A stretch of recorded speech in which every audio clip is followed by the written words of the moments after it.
સ્વાગત છે તમારું આજના એક નવા વિડીયોમાં। સૌથી પહેલાં તો બધાને જય સોમનાથ, જય શ્રી કૃષ્ણ, જય માતાજી। કેમ છો બધા? તો આજે હું તમારા માટે લઈને આવી છું મસ્ત મજાની રેસીપી। આજે આપણે તુરિયાના શાકનો વિડીયો બનાવીશું, તો તમે વિડીયોને સ્કીપ કર્યા વગર એન્ડ સુધી જરૂરથી જોજો। ચેનલમાં નવા હોય તો ચેનલને સબસ્ક્રાઈબ કરજો। તો ચાલો આપણે ફટાફટ તુરિયાનું આપણે બનાવવાના છીએ તુરિયાનું શાક। તો આપણે સૌથી પહેલાં તુરિયાને સુધારી લઈશું। તો સૌથી પહેલાં તો આપણે તુરિયાની છાલ ઉતારી લઈશું।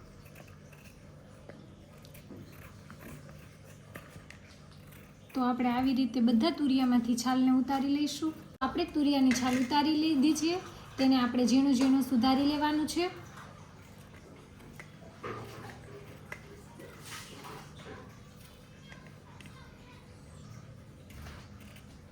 તો આવી રીતે આપણે બધા તુરિયાને સુધારી લઈશું।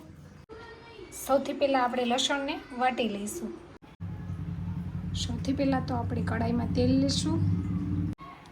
તો તેલ આવી ગયું છે, રાઈ નાખીશું।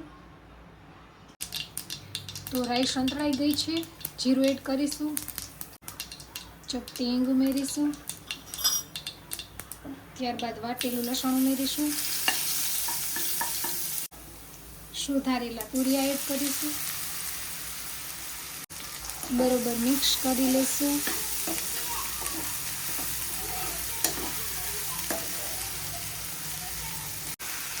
વચ્ચે વચ્ચે હલાવતા રહેશું। સ્વાદ અનુસાર નમક એડ કરીશું, હળદર નાખીશું, 2 ચમચી જેટલું લાલ મરચું નાખીશું। તમારી અનુકૂળતા મુજબ તીખું હતું ઉમેરી શકો છો। બધું મસાલા સાથે મિક્સ કરી લઈશું।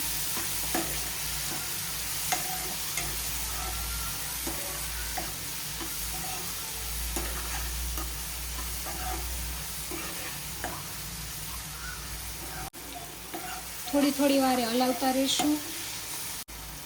તેને ઢાંકણ ઢાંકી અને ચડવા દઈશું। તો આપણે શાકને ચેક કરી લઈશું। મસ્ત મજાનું શાક ચડી ગયું છે। તો શાક સરસ મજાનું ચડી ગયું છે। આપણે છેલ્લે તેમાં ધાણા જીરું એડ કરી દઈશું, હલાવી નાખીશું અને આપણે શાકને પ્લેટમાં સર્વ કરીશું।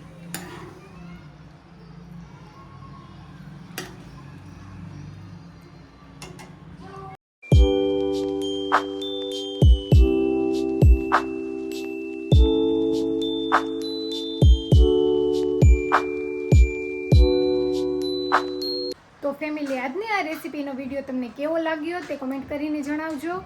અને હજુ સુધી મારી ચેનલને સબસ્ક્રાઈબ ન કરી હોય તો સબસ્ક્રાઈબ કરી લેજો। તો મળશું રેસીપીના નવા વિડીયો સાથે। આવજો, જય સોમનાથ, બાય બાય।